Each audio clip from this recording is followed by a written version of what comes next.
Hello friends, good morning. आज की ताज़ा खबर में आपका स्वागत है।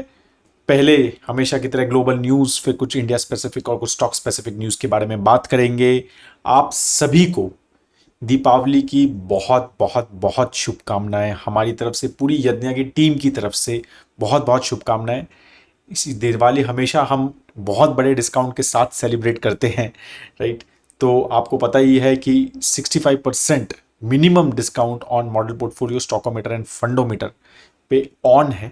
प्लस साथ में एक ई लर्निंग कोर्स भी फ्री है। तो बहुत अच्छा मौका है हमें सपोर्ट करने का और ये पोर्टफोलियोज खरीदने का, राइट। और क्या कहते हैं, आपको पता है कि this is the only way we earn our bread, right. क्योंकि वी डोंट कोई हम कोई स्पॉन्सर पोस्ट नहीं करते हैं या फिर कोई भी किसी के भी कोई और products we don't sell. So that is the only way we try to make these products for retail investors, do it yourself investors, और वही हमारा asset bread and butter है।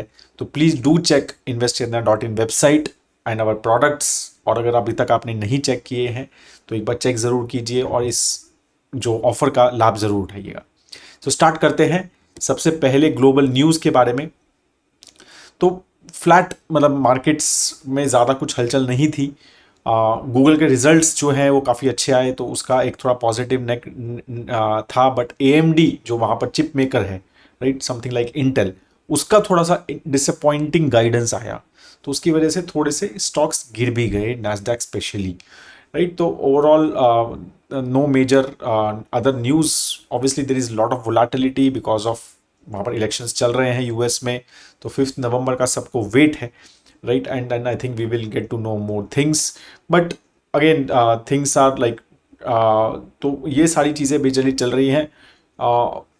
कल एक इंटरेस्टिंग जो नंबर आया वो आया यूएस का इकोनॉमिक ग्रोथ, मतलब जीडीपी ग्रोथ का नंबर आया, विच वॉज 2.8%। अगेन मतलब एक स्लो डाउन का तो मतलब वहाँ पर नहीं लग रहा है। मतलब यूएस के पॉइंट ऑफ व्यू से 2.8% इज क्वाइट गुड।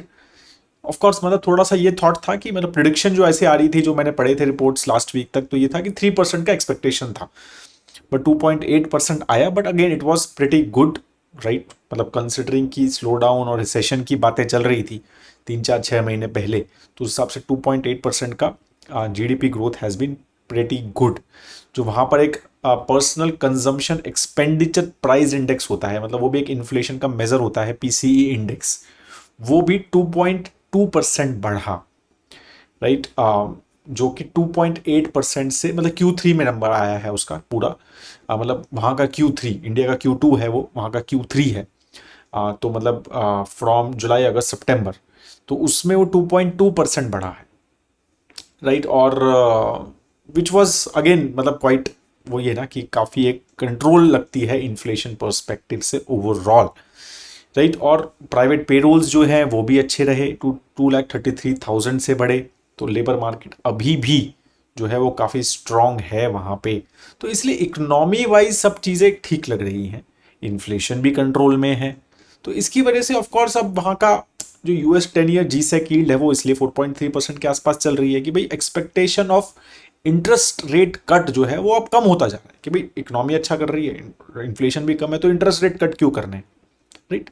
तो वो चीज़ जो है शायद अब मतलब मार्केट का एक्सपेक्टेशन है शायद दिसंबर में अब इंटरेस्ट रेट कट होगा ही नहीं, क्योंकि 0.5% हो चुका है ऑलरेडी। तो अब जिस तरह का इकोनॉमी के नंबर्स आ रहे हैं और ये जैसे जीडीपी ग्रोथ आया है, तो ये थोड़ा सा एक्सपेक्टेशन है कि शायद नहीं होगा, और इसकी वजह से थोड़ा वहाँ पर बढ़ रहा है द 10 ईयर जी साइकिल। फिर ऑयल प्राइसेस कल थोड़े से अगेन थोड़ा बढ़ा, अगेन नथिंग ऐसा मेजर कुछ नहीं हुआ है, मेजरली बिकॉज जो ओपेक कंट्रीज़ हैं उन्होंने कहा है कि भाई हमने जो प्रोडक्शन इंक्रीज़ की बात हो रही थी, जो दिसंबर से स्टार्ट हो रही थी, वो ये कह रहे हैं कि थोड़ा सा हम शायद डिले करेंगे उसको। पहले ये था कि जब नंबर 1-1.5 महीना पहले बात हो रही थी तो ये कह रहे थे दिसंबर में तो भाई हम अपने आउटपुट बढ़ाएंगे ही। But now they are saying कि भाई डिमांड तो ज़्यादा है नहीं और सप्लाई वैसे ही अच्छी खासी है, तो फिर अभी हम नहीं बढ़ा रहे, राइट। हम थोड़े से अपनी जो आउटपुट बढ़ाने की जो बात है जो दिसंबर से है वो शायद हम डिले करेंगे। तो इसकी वजह से थोड़ा सा वो बड़ा है, but again nothing major. Like 70 brand जो है वो अभी भी 72.5% के आसपास है। चाइनीज इलेक्ट्रिक व्हीकल में कितना जबरदस्त प्ले कर रहे हैं उसका एक बहुत बड़ा एग्जांपल कल देखने को मिला। वो है जो चाइना का सबसे बड़ी कंपनी BYD, इंडिया में भी प्रेजेंट है। आई एम श्योर आपने कभी भी BYD की व्हीकल्स देखी हैं इंडिया में। तो उन्होंने अपना Q3 सेल्स दिखा दिया उसको, उसमें उन्होंने टेस्ला को बीट किया है in terms of revenue, right. तो ये first time they have done, ठीक है। तो क्योंकि टेस्ला ने 25.2 बिलियन डॉलर का रेवेन्यू बुक किया था, लास्ट वीक ही आया था उनका रिजल्ट, राइट। BYD ने 28.2 बिलियन डॉलर का रेवेन्यू बुक किया है, राइट। प्रॉफिटेबिलिटी पर्सपेक्टिव से ऑफ कोर्स टेस्ला जो है वो थोड़ा बेटर है, उनका अराउंड 2.2 बिलियन डॉलर का प्रॉफिटेबिलिटी आया है। BYD का 1.6 बिलियन डॉलर का प्रॉफिटेबिलिटी आया है, और they are the biggest EV manufacturer in China, right. और मतलब I think, I don't know अभी जो स्टेटस है, बट कुछ दिन पहले मेरे को पता है कि उन्होंने even Warren Buffett's company has also invested there. तो ये काफ़ी इंटरेस्टिंग, मतलब ये चाइना जो है इलेक्ट्रिक व्हीकल में बहुत ज़्यादा स्ट्रांगली एंटर कर रहा है। और आपको पता ही होगा कि बहुत ज़्यादा import duties on Chinese vehicles are increasing, मतलब 100% तक की इंपोर्ट ड्यूटीज़ यूरोप और मैनी कंट्रीज हैव गिव, मतलब put, even US has put import duties on Chinese vehicles. तो वो बहुत ऐसा माना जा रहा है कि प्रोडक्ट भी अच्छे हैं, सस्ते भी हैं, ठीक है। तो ये सब चीज़ें चल रही हैं।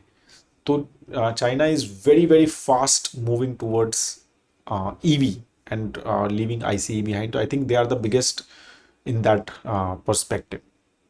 अब कुछ इंडिया स्पेसिफिक बात करते हैं तो इंडिया का कोर सेक्टर जो आउटपुट ग्रोथ आता है उस वो आया, वो 2% से ही बढ़ा सितंबर में, राइट। जबकि जब मतलब बेटर देन अगस्त में तो कंट्रैक्शन हुआ था 1.6% का, राइट। तो मेजरली जो सेक्टर्स माने जाते हैं, देखे जाते हैं इसमें coal, crude oil, natural gas, refinery, fertilizer, steel, cement and electricity, right. तो रिफाइनरी सबसे अच्छा बढ़ा 5.8% से, सीमेंट 7.81% से बढ़ा, कोल 2.6, जो कम हुए वो है क्रूड ऑयल 3.9, नेचुरल गैस भी कम हुआ 1.3, इलेक्ट्रिसिटी भी 0.5% से कम हुआ है। एक काफी इंटरेस्टिंग कल न्यूज आया, वो था सेंटर का फिस्कल डेफिसिट टारगेट का। तो ये जो स्लो डाउन की काफ़ी चीज़ें चल रही है, राइट, और मार्केट जो थोड़ा गिरा भी है लास्ट एक महीने में, उसका एक काफ़ी बड़ा रीज़न फॉरेन इंस्टीट्यूशन इन्वेस्टर्स को पैसा निकाल रहे हैं, वो भी एक अलग अलग रीजंस की वजह से निकाल रहे हैं। बट एक बहुत बड़ा रीज़न ये भी है कि there is a slow down in the market. जैसे जैसे GST के नंबर्स आए सितंबर के, राइट, IIP का नंबर आया, ठीक है, फिर PMI नंबर आया, राइट। तो और फिर जिस तरह के रिजल्ट्स जो कंज्यूमर ड्रिवन सेक्टर्स, अभी डाबर का भी रिजल्ट हम डिस्कस करेंगे, तो जिसकी तरह के उनकी जो कमेंट्री आई है, तो एक स्लो डाउन की बातें हुई काफ़ी लास्ट 15-20 दिन में, और कुछ इंडिकेटर्स भी इस तरह से आए। तो एक काफ़ी बड़ा जो रीज़न अब लग रहा है वो ये है कि गवर्नमेंट का जो केपेक्स है या गवर्नमेंट का जो स्पेंड है वो कम लग रहा है, ठीक है। And majorly election was one of the big reasons, no doubt in it. But FY25 का जो फिस्कल डेफिसिट का टारगेट है, वैसे ही कम किया है गवर्नमेंट ने अपना फिस्कल डेफिसिट का टारगेट, राइट, 4.9% किया GDP का। वो टारगेट भी ऐसा लग रहा है कि उसको भी एक्सीड कर दे, मतलब 4.9% से भी शायद फिस्कल डेफिसिट कम होगा जिस तरह से चल रहा है। तो अभी फिस्कल डेफिसिट टारगेट पूरे FY25 का, मतलब 1 अप्रैल से 31 मार्च, ठीक है, फाइनेंशियल ईयर 2025 का सिर्फ 29% ही हुआ है, ठीक है। तो आप समझ सकते हैं कि तो ये सिर्फ 20, अगर ये लास्ट ईयर की बात करें तो 39% हो गया था इस टाइम तक, तो अभी तक ये 29% का ही तक ही पहुंचा है। तो केपेक्स जो है वो चैलेंज लूम मतलब चल रहा है कि केपेक्स नहीं हुआ है। तो जैसे अभी केपेक्स जो माना जा रहा है कि अप्रैल से सितंबर फर्स्ट 6 मंथ्स में सिर्फ 37% का ही बजट एस्टिमेट, जो केपेक्स 11 लाख करोड़ की केपेक्स की बात हुई थी ना, वो सिर्फ 37% ही केपेक्स हुआ है, और यही चीज लास्ट ईयर 49% हो गया था अभी तक। तो basically there is a slow down in the government spend. Election रहा, फिर अभी भी इलेक्शन चल रहे हैं, और फिर एक और इलेक्शन है अभी, तो वो भी एक रीजन कहा जा सकता है, राइट। बट ये चीजें थोड़ी सी एक वरीसम है कि गवर्नमेंट क्यों केपेक्स नहीं कर रही है, और is this the actual reason कि भाई election is the actual reason और there is other reason as well. तो वो चीजें हैं। तो अभी काफी सारे ये चीजें चल रहा है कि शायद जो केपेक्स का टारगेट है, या मतलब जो 11 11 लाख करोड़ रुपए शायद गवर्नमेंट खर्च ना कर पाए, मतलब इस ईयर के एंड तक, और शायद जो फिजिकल डेफिसिट का जो टारगेट 4.9% से कम रहे। तो ये चीज़ें थोड़ी सी, मतलब इसकी वजह से भी ये स्लो डाउन की बात है, क्योंकि जो भी है इकोनॉमी की ग्रोथ एक बहुत बड़ा रीज़न वो माना जाता जाता रहा है लास्ट 2-3 साल में, कि गवर्नमेंट का जो केपेक्स है, गवर्नमेंट की जो स्पेंडिंग है, वो बहुत बड़ा रीज़न रहा है। Yes, private spending has also increased, but government spending has always been very important. तो वो भी एक रीजंस जो है, ये कहा जा रहा है कि जो थोड़ा सा इकोनॉमी में स्लो डाउन दिख रहा है, वो ये भी एक बड़े रीजंस हो सकता है। कुछ स्टॉक स्पेसिफिक न्यूज़, और स्टॉक स्पेसिफिक न्यूज़ क्या मतलब, रिजल्ट ही आ रहे हैं, तो रिजल्ट सीजन चल रहा है तो रिजल्ट ही है। तो काफ़ी बड़ा जो रिजल्ट आया है कल, जो उसके बारे में पहले बात करते हैं, वो L&T। राइट, तो L&T का जो रिजल्ट आया, उसमें अगर हम बात करें तो मतलब एक अच्छा रिजल्ट आया ओवरऑल, काफ़ी। तो 5.4% का प्रॉफिट ग्रोथ हुआ है, overall net profit growth. Overall new orders जो सेल है वो 20% से ग्रोथ हुआ है, ऑलमोस्ट 61,000 करोड़ का सेल जो है वो बढ़ा है। इंटरनेशनल रेवेन्यू बहुत बढ़ गया है, अभी 52% का इंटरनेशनल रेवेन्यू इनका आने लग गया है। गाइडेंस मेंटेन की है 15% रेवेन्यू ग्रोथ की, और 10% growth in inflow of order की। राइट, ऑर्डर बुक जो ओवरऑल 5.1 लाख करोड़ की ऑर्डर बुक इनके पास आ गई है, और 40% ये ऑर्डर बुक जो है वो इंटरनेशनल मार्केट से है। राइट, तो उन्होंने कहा कि भाई पब्लिक जो गवर्नमेंट का केपेक्स और प्राइवेट इन्वेस्टमेंट भी बढ़ रही है, तो इसकी वजह से हमारी जो ऑर्डर बुक वो है इंप्रूव हो रही है। एबिटा की जो बात करें अगर हम, 13% से बढ़ा है। राइट, तो ओवरऑल जो प्रॉफिट है या मार्जिन है या ऑर्डर इनफ्लो है, वो majorly I think it has been better than the what at least the discussions were before. Right, तो the overall result has been pretty good from infra player है, we know, one of the biggest, मतलब India biggest company actually, one of the, क्या, ठीक है। तो काफ़ी important रहता है इनका रिजल्ट और इनका थॉट प्रोसेस और इनकी कमेंट्री कि how the overall India GDP is growing. तो मेंटेन किया है अगर, तो उससे ठीक ठाक लगेगा, मतलब मुझे लगता है कि थोड़ा सा एक राहत की सांस रहेगी, ठीक चल रहा है मतलब ओवरऑल। बट यस, इंटरनेशनल का भी इनका काफ़ी अच्छा चल रहा है। फिर सेकंड बड़ा रिजल्ट आया, L&T is also part of our model portfolio. Second is Tata Power, very very important part of our model portfolio. Again result अच्छा आया। राइट, अगर हम नेट प्रॉफिट, तो काफ़ी अच्छा ग्रोथ हुआ, ऑलमोस्ट 50% प्लस का ग्रोथ रहा है। रेवेन्यू जो है वो ऑलमोस्ट फ्लैट रहा, कोई मेजर चेंज नहीं रहा। एबिटा 21% से ग्रो हुआ, मार्जिन जो है एबिटा का वो इम्प्रूव हुआ। राइट, सोलर की ऑर्डर बुक जो है वो बढ़ी, 15,900 करोड़ रुपए की सोलर ईपीसी की जो ऑर्डर बुक है, they are the biggest player in EPC, जो इंस्टॉलेशन करते हैं ना अपने सोलर रूफ टॉप्स वगैरह की। राइट, जो ओवरऑल जनरेशन कैपेसिटी भी 15 गीगावाट के से बढ़ गई है, मतलब सरपास हो गई है ओवरऑल। राइट, और इन ईवी इंफ्रास्ट्रक्चर अब 11,500 होम चार्जर लगा चुके हैं वो, मतलब इन Q2 ओनली, Q2 में 11,500 होम चार्जर लगाए हैं उन्होंने। तो टोटल इंस्टॉलेशन एक 1.15 lakh home chargers Tata power जो है वो लगा चुका है। और जो पब्लिक चार्जिंग नेटवर्क है वो भी अभी 5,675 पॉइंट्स पे पहुंच गया है 590 सिटीज़ में। राइट, तो ये सारी चीज़ें रही हैं। और काफ़ी अच्छा केपेक्स भी रहा है, 500 करोड़ से ज़्यादा का केपेक्स रहा है। बोर्ड ने भी 5,666 करोड़ इन्वेस्टमेंट, क्या कहते हैं, 1,000 मेगावाट पम्प्ड हाइड्रो स्टोरेज के लिए सेटअप किया है, जो कि नेक्स्ट 44 मंथ्स में यूज़ होगा। राइट, डेट थोड़ा बड़ा है because of the majorly because of the capex. Biocon का भी रिजल्ट आया, net profit declined bye 84%, not a great result. Revenue जो है वो थोड़ा सा बढ़ा है ओवरऑल, प्रॉफिट बिफोर टैक्स जो है वो भी 54% से गिरा है। रेवेन्यू जो मेजरली बायोसिमिलर बिजनेस जो है वो अच्छा किया, 10% वहाँ पर ग्रोथ आया है ओवरऑल। राइट, तो इस तरह का ओवरऑल उनका रिजल्ट रहा। डाबर का रिजल्ट, जैसे लाइक वाज सेड कि consumer sector result has not been great, और कंसिस्टेंटली वही चीज़ आ रही है कि slow down, high food inflation, heavy monsoon. Right, तो ये सारी चीज़ें ही हो रही हैं। मतलब कईयों ने तो कहा है कि क्या कहते हैं, क्विक कॉमर्स से competition and competition also and help also both. Right, and urban demand जो है वो भी थोड़ा सा कम, काफ़ी सारे लोगों ने बोला है कि अर्बन डिमांड भी स्क्वीज हुई है। मिडिल, मतलब कईयों ने ये भी बोला है कि मिडिल क्लास जो है स्क्वीज हुआ है ओवरऑल। तो 17.5% का प्रॉफिट गिरा है अगर ईयर ऑन ईयर की बात करें। सेल भी 5.5% गिरा है ओवरऑल। राइट, और कंपनी जो है वॉल्यूम भी 7.5% से डिक्लाइन हुआ है, वॉल्यूम ग्रोथ। और जबकि रूरल बिजनेस बेटर किया है growth wise as compare to urban. Company ने एक जो सेसा केयर करके कंपनी है, वो भी उनका भी 51% का एक्विजिशन किया है, ऑलमोस्ट फॉर 315 करोड़ रुपीस। ठीक है, तो दिस वॉज मेजरली यथार्थ हॉस्पिटल ने एक 60% स्टेक लिया है MGS इन्फोटेक में, जो 152 करोड़ रुपीस में, राइट। टेक तो उसमें दिस इज बेसिकली जो ये कंपनी है 400 बेड का हॉस्पिटल है इनका फरीदाबाद में, जो स्टार्ट होने वाला है, अभी तक स्टार्ट नहीं हुआ है, राइट। और कुछ ही दिन पहले इन्होंने अभी एक और speciality hospital in Delhi 300 bed capacity का 160 करोड़ में और भी लिया था, यथार्थ हॉस्पिटल, जो कि एक स्टॉक है, right. So that is all on the major news. ठीक है, again I just want to wish you a happy Diwali. Knowledge section की वेट कर रहे हैं कुछ लोग, तो वो I just show this image.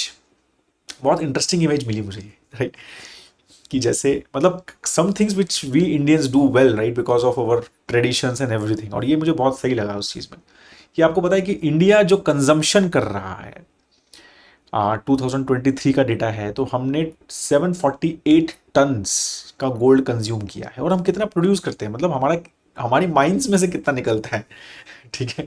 तो हमारे यहाँ KGF वगैरह कुछ ऐसा है नहीं जैसा जो दिखाया जाया गया है मूवी में। तो हमारी माइंड्स में सिर्फ 15 टन का गोल्ड निकला 2023 से, और उसमें से हमने 748 टन, ऑफ कोर्स हम इंपोर्ट इतना सारा कर रहे हैं, 748 टन जो है इंपोर्ट हुआ, या मतलब हमने कंज्यूम किया। चाइना भी एक बिग कंज्यूमर है, एक्चुअली बिगर कंज्यूमर है, 910 उन्होंने किया, बट वहां पर 378 टन वहां पर सोर्सिंग होती है, डोमेस्टिक सप्लाई है, वहां पर है, गोल्ड मिलता है। टर्की भी कंज्यूम अच्छा करता है, साइज ऑफ द कंट्री के हिसाब से 202 टन, 37 टन का ही वहां पर भी कम है वो सोर्सिंग। US 249 टन्स कंज्यूम किया, 167 का सोर्सिंग अच्छा है। ब्राज़ील, अब देखो बाकी सारे कंट्रीज, ब्राज़ील है, इंडोनेशिया है, Mexico, Canada, Russia and Australia, they source more, they produce more gold, domestic supply ज़्यादा है, right, as compare to what they are consuming. तो यहां से एक्सपोर्ट होता है और इंडिया में आता है गोल्ड। तो अब जिस तरह के गोल्ड प्राइसेस अगर हम देखें रहे हैं लास्ट 1-2 साल से, तो आपको नहीं लगता है कि हमने काफ़ी अच्छी चीज़ की है बाय क्या कहते हैं, मतलब importing gold and then it is increasing, तो प्राइस इज इंक्रीजिंग, राइट। तो हमने दूसरों की वेल्थ बेसिकली इंपोर्ट की है। तो आई डोंट नो, मतलब फ्रॉम ओवरऑल पर्सपेक्टिव जिस तरह का ग्रोथ चल रहा है और जिस तरह का कंजम्पशन सेंट्रल बैंक्स भी जो एज अ डॉलर के अगेंस्ट पिछली, जैसे चाइना वगैरह के, और कुछ इंडिया भी, अब कल भी एक न्यूज़ देख रहे थे कि 102 टन जो है गोल्ड इंडिया के, UK से इंडिया सेंट्रल बैंक ने जो है वो लेके आए हैं। तो ये सारी चीज़ें जो हैं मतलब हमें ये चीज़ें हैं कि काफ़ी इंटरेस्टिंग है कि हाउ समटाइम्स आई थिंक जो हमारे ट्रेडिशंस में चल रहा है कि हम गोल्ड बाय करते हैं, तो ये हाउस होल्ड जो है overall wealth, even though we don't have a big supply, sometimes which is a good thing कि हम we are not blessed with these kind of deposits, because otherwise दूसरे countries की नज़र रहेगी और फिर कुछ वॉर और ये सारी सिचुएशंस रहती हैं, जैसे वेस्ट एशिया, मिडिल ईस्ट में रहता है ये सब चीज़ें। तो sometimes lack of natural resource help, right. But ये अच्छा है कि वी हैव दैट थिंग कि थोड़ा बहुत गोल्ड जो है हमने किया है, और हमारे जो ओवरऑल हाउस होल्ड वेल्थ जो है मुझे लगता है इसी वजह से बड़ी है। और थोड़ा बहुत डाइवर्सिफिकेशन पर्सपेक्टिव से वी बिलीव थोड़ा बहुत गोल्ड जो है हर हाउस होल्ड में आई थिंक थोड़ा बहुत होना चाहिए। That is what I just wanted to show this. Have a great time had दोस्तों। अगर आपको वीडियो अच्छा लगा तो प्लीज़ लाइक ज़रूर कीजिए। And again just want to wish आप सबको दीपावली की, आप सबको और आपकी सबकी फैमिलीज़ को, आपके सबके फ्रेंड्स को दीपावली की बहुत बहुत शुभकामनाएं। आपका आगे का साल, आगे का संवत बहुत मंगलमय रहे, बहुत वेल्दी रहे। SIPs करते रहिए, इन्वेस्टमेंट्स करते रहिए, अच्छा खासा एलोकेशंस लेते रहिए, इंडिया की ग्रोथ में पार्टिसिपेट करते रहिए। यही कामना के साथ विदा लेता हूँ। Thank you so much. Have a great time and दोस्तों, जय हिंद।